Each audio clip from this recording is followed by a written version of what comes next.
নমস্কার। গল্পের গ্রামোফোন চ্যানেলের আজকের নিবেদন বুদ্ধদেব গুহ রচিত অবসর। সুরমা এই শীতেও ঘেমে গিয়েছিলেন। তাড়াতাড়ি করে জায়গা করে গরম গরম ভাত, পেঁয়াজ রসুন কাঁচা লঙ্কা ফোড়ন দেওয়া মুসুরির ডাল আর আলু ভাজা করেই খাবার দিলেন। আজ খেতে বসে পেটের মধ্যে কেমন গুড়গুড় করছিল মৃগেন বাবুর। যদিও এই তাড়াহুড়ো করে সকাল 8টার মধ্যে শীত গ্রীষ্ম বর্ষায় কাক চান করে খেয়ে দৌড়ে স্টেশনে এসে লোকাল ধরে কলকাতা পৌঁছানোর অভ্যাস তার মজ্জায় মজ্জায় গেঁথে গেছিল, কিন্তু আজই শেষ তাড়াহুড়ো। কাল থেকে আর কোনো তাড়া থাকবে না, সাড়া থাকবে না তার অকিঞ্চিতকর জীবনে। একটা স্তব্ধ কর্মহীন উদ্দেশ্যহীন শান্তি বিরাজ করবে কাল থেকে। সেই স্তব্ধতার ভারে চাপা পড়ে যাবেন না তো তিনি? গরম গরম ডাল ভাত মুখে পুড়তে পুড়তে ভাবছিলেন মৃগেন বাবু। খাওয়া সেরে মুখ ধুয়ে 3 দিন পরা ড্রিলের প্যান্ট ও খদ্দরে হাওয়াইন শার্টটা দেওয়ালের পেরেকে ঝোলানো হ্যাঙ্গার থেকে নামিয়ে পরে নিলেন লুঙ্গি খুলে ফেলে। সরবা 1 গ্লাস জল ও 1 খিলি পান নিয়ে এসে দাঁড়ালেন দরজার পাশে। পানটা হাতে নিতে নিতে হঠাৎ লক্ষ্য করলেন মৃগেনবাবু যে সুরমার মুখে এক দারুণ ভয়ের ছায়া পড়েছে। 50% পেনশন পাবেন যদিও, কিন্তু আয় রাতারাতি অর্ধেক হয়ে গেলে আতঙ্কিত হবারই কথা। প্রভিডেন্ট ফান্ডের ধার কেটে হাতে যেটুকু পাবেন তার সবটাই খরচ হয়ে যাবে মিনুর বিয়েতে। তারপর আপাতত ভাবার সময় নেই। 8টা 5-এর গাড়ি ধরতে না পারলে লেট হয়ে যাবেন। তার নিজের আয়ত্তাধীন কারণে যখন কখনোই লেট হননি অফিসে, আজ শেষ দিনেও লেট হতে চান না তিনি। মানুষের ভূমিকা সংসারে যতই সামান্য ও অকিঞ্চিতকর হোক না কেন, সেই জীবনেও গর্ব করার মতো কিছু কিছু জিনিস প্রত্যেক মানুষেরই থাকে। মৃগেন বাবুর প্রায় কখনোই লেট না হওয়ার গর্বটা সেই জাতীয়ই গর্ব। কেউই তখনও আসেনি তাদের সেকশনে। ড্রয়ারটা খুললেন। একটা বল পেন, কাচের ভেতর থেকে উঁকিমালা লাল নীল হলদে রঙের আভাসিত গোল গোল পেপারওয়েট দুটো, একটা নীল ফাউন্টেন পেন, বিয়ের সময় পাওয়া শেফার্সটা, একটা ছুঁচ কাগজ ফুটো করার, মাল্টিভিটামিন ট্যাবলেটের খালি শিশি একটা, 4টে পোস্টকার্ড, অডিট অবজেকশনে কিছু কাগজ, অ্যাপিল এফেক্টের 3টে অর্ডার টাইপ করা। এসবের মধ্যে তার নিজের সম্পত্তি বলতে ওই বল পেন, খালি ওষুধের শিশি আর শেফার্স কলমটা। অন্য সবকিছুই অফিসের। চাকরি জীবনে যেখানে যেখানে বদলি হয়েছেন পেপারওয়েট দুটো সব সময় সঙ্গে করে নিয়ে গেছেন। নিচের দিক ঘষে ঘষে ক্ষয়ে গেছে। কোনো কিছু জটিল বিষয় চিন্তা করতে হলেই টেবিলের উপর একটা পেপারওয়েট নিয়ে 2 আঙুলে ঘোরাতেন মৃগেনবাবু। দুরূহ সব ক্যালকুলেশন। আজকালকার ছেলেরা কি জানে? আগে ট্যাক্স ক্যালকুলেশন কত কঠিন ছিল। আজকাল ইনকাম ট্যাক্স ডিপার্টমেন্টে কাজ যত না হয় তার চেয়ে বেশি হয় রিপোর্ট রিটার্নের খেলা। খাজনার চেয়ে বাজনাই বেশি। হিল্লি দিল্লিতে হাজার হাজার রিপোর্ট যাচ্ছে। টেলেক্স টেলিফোনের ঠেলায় অস্থির। কোটি কোটি টাকা খরচ হচ্ছে স্টেশনারি এবং ম্যান আওয়ারে। কিন্তু মৃগেনবাবুর মনে হয় যে আজ অব্দি যেসব রিটার্ন রিপোর্ট গেছে অফিস থেকে তার শতকরা 90 ভাগই ভুল অথবা অনুমানের ভিত্তিতে তৈরি। পুরো ব্যাপারটাই একটা ফার্স। কিন্তু এসব কথা বলা তার শোভা পায় না। কেন্দ্রীয় সরকারের কোটি কোটি নগণ্য কর্মচারীর মধ্যে তিনি একজন মাত্র, একটা বিরাট মেশিনের একটি ক্ষুদ্রাতি ক্ষুদ্র অংশ। তার সাধ্য কি এই ভণ্ডামির মুখোশ খোলেন? এই গরিব গুরবাদের দেশেও এই আশ্চর্য ও ক্ষমাহীন অপচয়ের অপরাধের প্রতিবাদ করেন। যেন তেন প্রকারেণ উপরওয়ালার চোখ রাঙানি ও ধমক, চাপ ও উদাসীনে অভ্যস্ত হতে হতে রিপোর্ট রিটার্নের গোলকধাম খেলতে খেলতে কোনো ক্রমে সসম্মানে সুপার অ্যানুয়েটেড হয়ে যাওয়াটাই সরকারি চাকুরের মোক্ষ। অনেক কথা মনে আসছিল তার একা অফিসে বসে, নানা রকম কথা, কত বছরের স্মৃতি। মৃগেনবাবু ভাবছিলেন যে এই পেপার ওয়েট দুটোই রেখে যেতে হবে আজ, বহু দিনের সঙ্গী।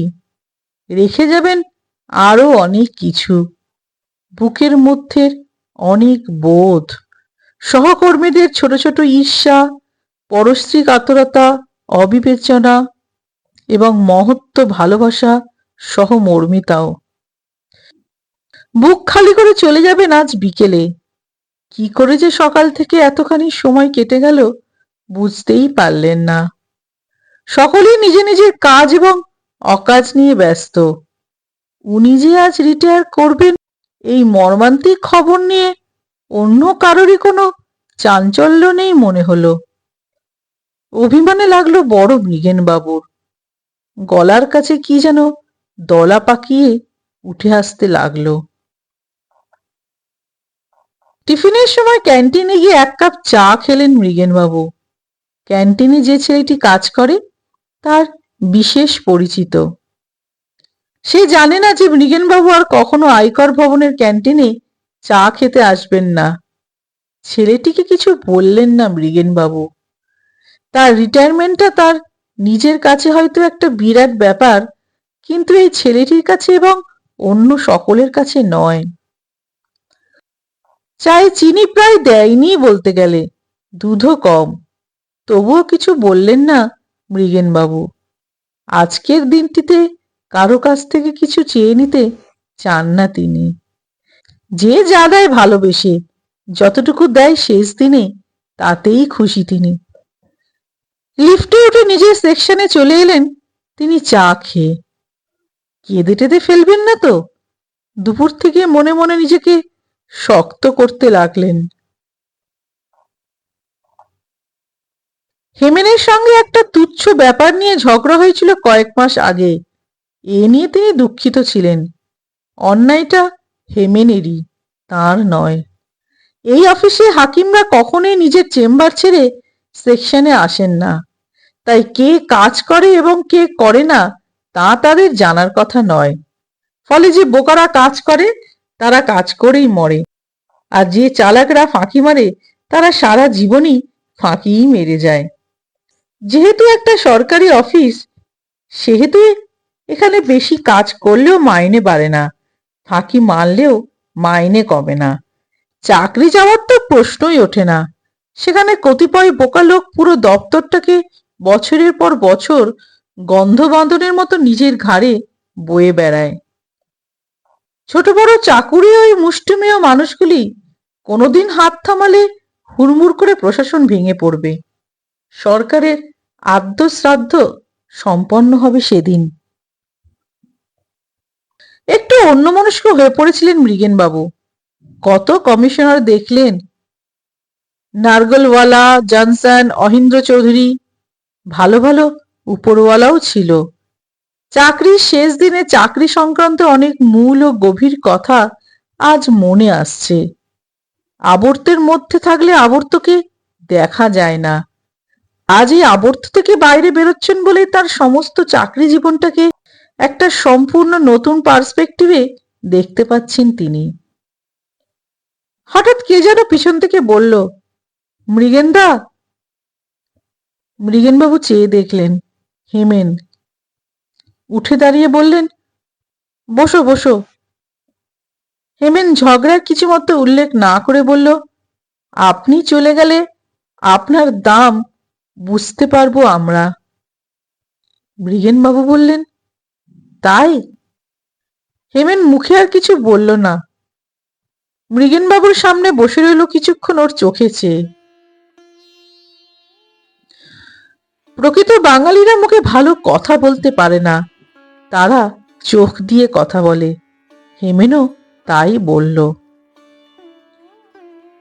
শীতের বেলা আজ বড় তাড়াতাড়ি পড়ে গেল, জীবনের বেলার মতন, প্রেমের বেলার মতন।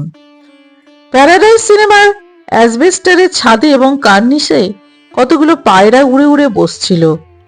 আকাশটা ম্লান হয়ে গেছে, কোনো রং নেই। আকাশে এবং মৃগেনবাবুর বুকে একটা দমবন্ধ ভাব। ঘড়ির দিকে তাকালেন মৃগেনবাবু, 4টে বেজে গেল। রাজেন, অনুপ, শ্যামল, সুনীল সকলে হঠাৎ একসঙ্গে হৈ হৈ করে ঘরে ঢুকলো। একটা মালা, হাঁড়ি ও চাঙারিতে সন্দেশ, রসগোল্লা, সিঙ্গারা সব নিয়ে এসেছেন ওরা। ওদের দেখে ঘরের অন্যান্য সকলেই চেয়ার ছেড়ে মৃগেনবাবুর টেবিলের সামনে এসে ভিড় করল। মৃণালিনী এই ডিস্ট্রিক্টে সবচেয়ে কম বয়সী মেয়ে, এলডিসি হয়ে সবে ঢুকেছে 2 মাস হলো। মৃণালিনীর ওপর ভার পড়ল মৃগেনবাবুকে মালা পরানোর। দেখতে শুনতে ফুটফুটে মৃণালিনী খুব সপ্রতিভও বটে। মৃণালিনী এসে মালা পরালো, হাততালি পড়ল। অন্যান্যরা হাতে হাতে ক্যান্টিন থেকে চেয়ে আনা প্লেটে খাবারগুলো সাজিয়ে ফেলল। হরিপদকে ক্যান্টিনে পাঠানো হলো বড় কেটলি করে চা আনতে। মৃগেনবাবুর সামনে চেয়ার জড়ো করে সকলে বসল। মৃণালিনী বলল, কি মৃগেনদা, আর তো আপনাকে জ্বালাবো না। ঠিক, বললেন মৃগেনবাবু। নলিনীবাবু এক কোণে চুপচাপ বসেছিলেন। নলিনীবাবুর রিটায়ারমেন্ট আর 2 মাস পরেই। কোম্পানির ডিস্ট্রিক্টের এই অফিসে মৃগেনবাবুর পরেই নলিনীবাবুর বিদায়ের পালা। মধ্যবিত্তর জীবনে এই দিনটি জন্ম মৃত্যু বিবাহের দিনের মতোই একটি বিশেষ দিন। নলিনীবাবুর বাড়িতে বৃদ্ধ মা বাবা, বিধবা বোন, বিবাহযোগ্য বোনঝি। নিজে ব্যাচেলার তিনি, সারা জীবন অন্যের জন্যে অন্যের কারণে খেটে গেলেন। রিটায়ারমেন্টের পর কি হবে, কি করে চলবে, এসব কথা মনে আনতে চান না তিনি। মনে এলেই হাত পা ঠান্ডা অবশ হয়ে আসে। অনুপ ডাকলো, ও নলিনীদা, এদিকে আসুন। হ্যাঁ, বললেন নলিনীবাবু, কিন্তু গলার স্বরটা কেমন ঘর ঘর করে উঠল। অনুপ বলল, আসুন। হ্যাঁ কি, মৃগেনদা গিয়ে কাল আসবেন? সুনীল মৃগেনবাবুর টেবিলটা নেবে কাল থেকে। টেবিলটা জানলার পাশে, একটু আকাশ দেখা যায়। ওয়াটারলু স্ট্রিট এবং ক্রুকেট লেনের কিছু পুরনো ধূসর বাড়ি, চিলতে আকাশে কয়েকটা নতুন মাল্টি স্টোরির স্কাই স্ক্র্যাপার, প্যারাডাইস সিনেমার অ্যাসবেস্টারের ছাদ, এইসব চোখে পড়ে। তবু তো আকাশ, মুক্তির উপায় না হলেও আকাশ, এই কম কি? সুনীল নেবে টেবিলটা, কিন্তু রাজেনেরও লোভ ছিল। বলেই ফেলল রাজেন, মৃগেনদা, বড় টেবিলটা কিন্তু সিনিয়রিটি হিসেবে আমারই প্রাপ্য ছিল। চলে যাবার দিনে আপনি একটি অন্যায় কাজ করলেন, ভুল করলেন একটা। মৃগেনবাবু স্বগক্তির মতো বললেন, রাজেন, কেরানিরা কি কখনো ঠিক কাজ করে? ন্যায় কি কখনো করে তারা? চলে যাবার দিন আর আমার মন খারাপ করে দিস না এসব কথা বলে। হঠাৎ সুনীল দৌড়ে এসে মৃগেনবাবুর চেয়ারে বসে থাকাকালীনই ড্রয়ারের চাবির গোছাটা এক টানে মৃগেনবাবুর টেবিল থেকে তুলে নিল। নলিনীবাবু এতক্ষণ মৃগেনবাবুর এই রিটায়ারমেন্টের দিনের ফেয়ারওয়েলে একেবারেই বিযুক্ত ছিলেন। যদিও চাঁদাটা ঠিকই দিয়েছিলেন সকলের অনুরোধে, কিন্তু সুনীল ওই রকম ভাবে মৃগেনবাবুর সামনে থেকে চাবিটা ছিনিয়ে নেওয়ার সঙ্গে সঙ্গে হঠাৎ টিভির অ্যান্টেনার মতো ঝাঁকড়া এবং কুঁজো হয়ে দাঁড়িয়ে উঠে বললেন, হচ্ছে কি? হচ্ছে নাকি? সকলে নলিনীবাবুর এমন আচমকা উত্তেজনায় অবাক হয়ে ওদিকে তাকাতে নলিনীবাবু বললেন, তোমাদের তর সইছিল না? মৃগেনের তো আজও 5টা অবধি চাকরি আছে, নাকি নেই? ওই টেবিলের মালিক তো 5টা অবধি ওই। তোমরা 5টার পরও তো চাবি নিয়ে মারামারি করতে পারতে। সত্যি তোমাদের? মৃগেনবাবুর দু চোখে মরণ্যমুখ মানুষের শঙ্কা ফুটে উঠল, ফুটে উঠেই নিভে গেল। অন্ধকার মুখে একটা জোর করা হাসি ফুটিয়ে নলিনীবাবুকে বললেন, আহা, ঠিক আছে নলিনী, উত্তেজিত হইও না। 1 ঘন্টা আগে আর পরে এই টেবিলের উপর আর দাবি রেখে লাভ কি? শ্যামল পরিবেশটা হালকা করার জন্য বলল, কত বছর ব্যাটিং করলেন দাদা এই ডিপার্টমেন্টে? মৃগেনবাবু হাসলেন, বললেন, তা প্রায় 35 বছর। যে মানুষটা তখন চাকরিতে ঢুকেছিল এবং আজ যে বেরিয়ে যাবে, তাদের মধ্যে বিস্তর ব্যবধান। অনুপটা কেবল ছেলে মানুষই না, বুঝো একটু কম ওর। হঠাৎ বলল, মৃগেনদা, এত বছর চাকরি করে আজ আপনি চলে যাচ্ছেন, আর আমার মোট 4 বছর হলো। যাওয়ার আগে আমাদের কি কোনো অ্যাডভাইস? কি অ্যাডভাইস দেব? মৃগেনবাবু ধরা গলায় বললেন। বলেই সঙ্গে সঙ্গে বললেন, আমি কি বা ছাতার লোক, আমার আবার অ্যাডভাইস? তবে হ্যাঁ, একটা কথা বলবো, আমরা বনতুলসীর ঝাড়, বাড়াবাড়ি আমাদের মানায় না, বুঝলে? বাহ, তাহলে আমরা সকলেই কি ছাতার লোক? আমরাই তো সংখ্যায় বেশি। অফিসার কজন? আমাদের কি কোনো কন্ট্রিবিউশন নেই অ্যাডমিনিস্ট্রেশনে? মৃগেনবাবু একটা সিগারেট ধরালেন, প্যাকেটের শেষ, জীবনেরও শেষ সিগারেট। সুরমাকে কথা দিয়েছেন যে রিটায়ার করার পর সিগারেট খাওয়া ছেড়ে দেবেন। কথা দেওয়া ব্যাপারটা একটা নগ্ন সত্যকে সম্ভ্রান্ত করার জন্যই। রিটায়ারমেন্টের পর সবচেয়ে সস্তা দামের সিগারেট খাওয়াও তার পক্ষে অসম্ভব।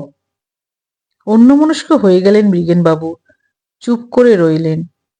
অনুপ আবার বলল, কই, চুপ করে রইলেন যে? মৃগেনবাবু যেন অনেক দূরে চলে গিয়েছিলেন।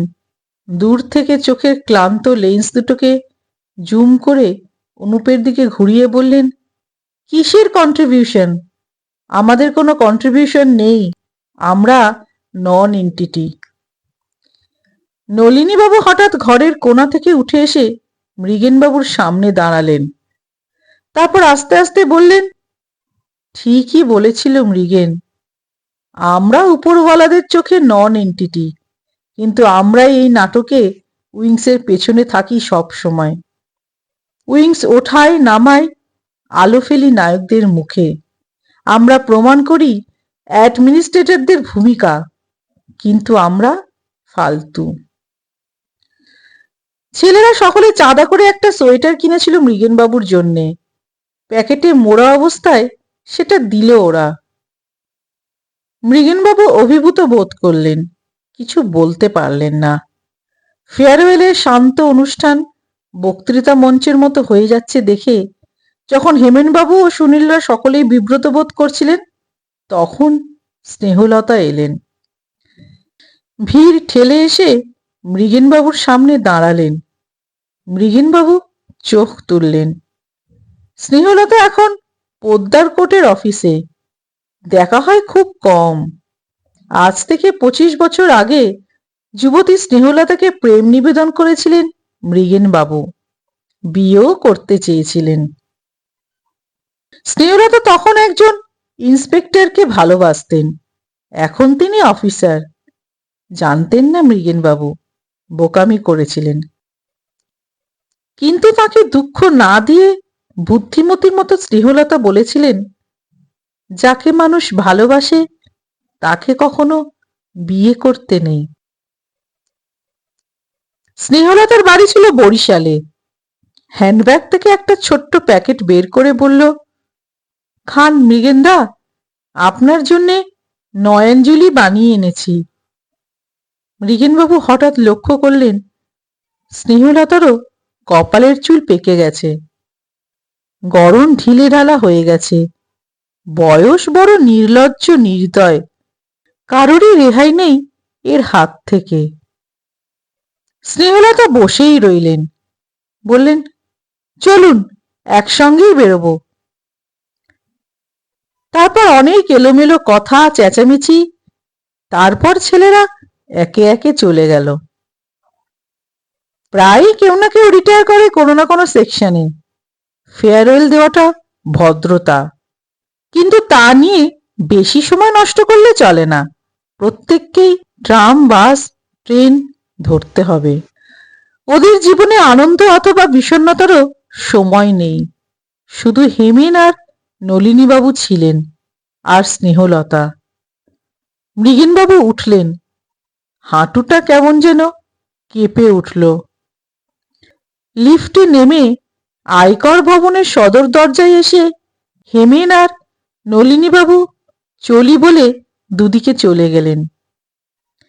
বলল, মাঝে মাঝে আসবেন। বড্ড ভিড়, সিনেমার লাইনের চিৎকার, ট্রাম, বাস, গাড়ি আর মানুষের আওয়াজ। দূর থেকে শুনলে মনে হয় একটা গোঙানি, বড় যন্ত্রণার, বেদনার নৈর্ব্যক্তিক গোঙানি। স্নেহলতা বেন্টিক স্ট্রিট ধরে কিছুটা মৃগেনবাবুর সঙ্গে হেঁটে এলেন। মুখে কোনো কথা হলো না। দুজনের হৃদয়ে হয়তো 25 বছর আগের অনেক কথা ফিরে আসছিল।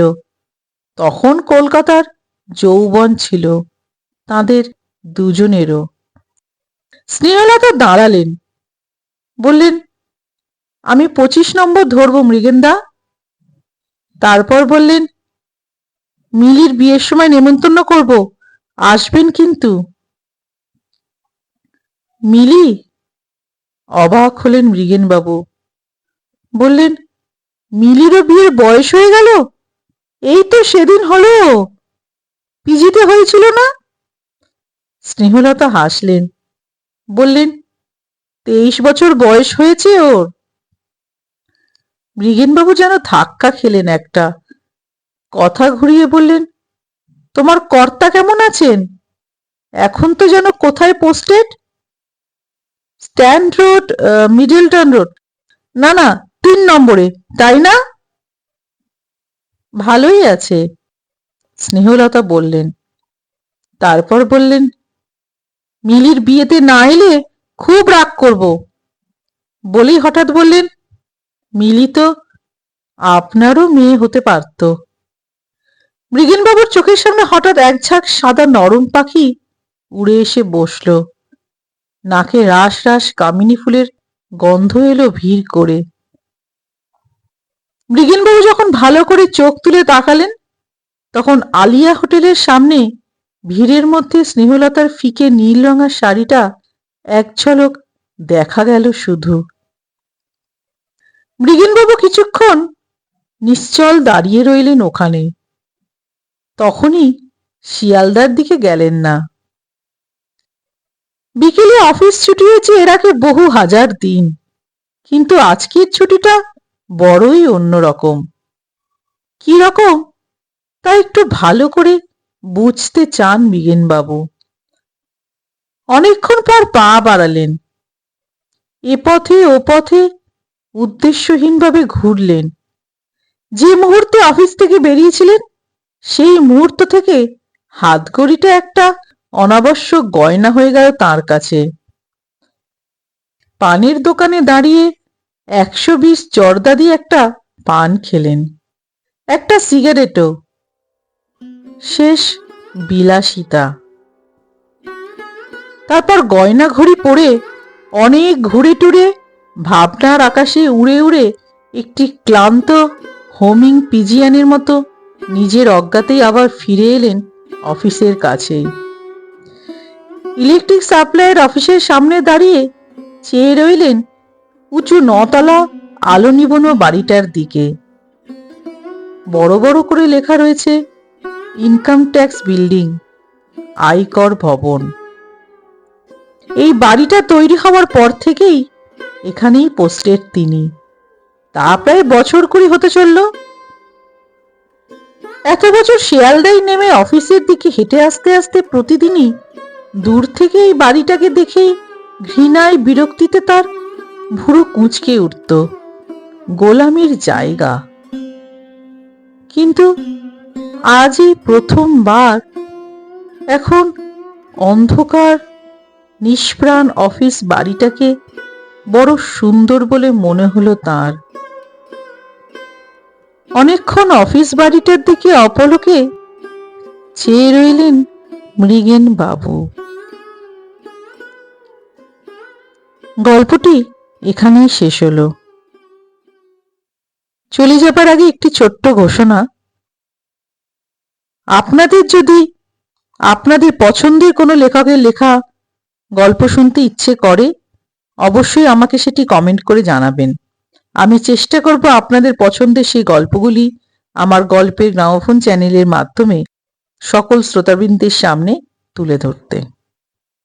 খুব শিগগিরই আবার হাজির হব আরেকটি সুন্দর গল্প নিয়ে গল্পের গ্রামোফোন চ্যানেলের পরবর্তী পর্বে।